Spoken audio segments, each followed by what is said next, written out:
იმიტომ რომ კონტროლი მაშინ საქართველოსი სოფლიო კონტროლის თვალსაზრისით. მე-6 საუკუნის სოფლიო ომი მიმდინარეობს ლაზიკის ტერიტორიაზე და იმდროინდელი ტექნიკის უმაღლეს სიტყვას სპილოებს იყენებენ ერთ-ერთ ყველაზე გადამწყვეტი ბრძოლის დროს და სპილოთა ომი აღწერილია სად ფაზისის კედლებთან. და ეს არის მართლა ძალიან გრანდიოზული სანახავი, აქ 1 და 2 სპილო არ მონაწილეობს. და მე ვსვამ კითხვას, აი ვის წარმოუდგენია, მით უმეტეს უფრო გრილი კლიმატი რო იყო, ვიდრე დღეს არის.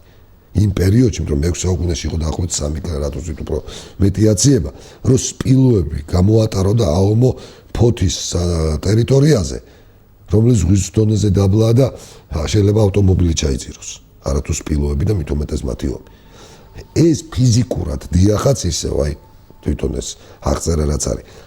სწორედ ადლიას მიდამოებში, ანუ ბათუმის ტერიტორიაზე არის მოხდა.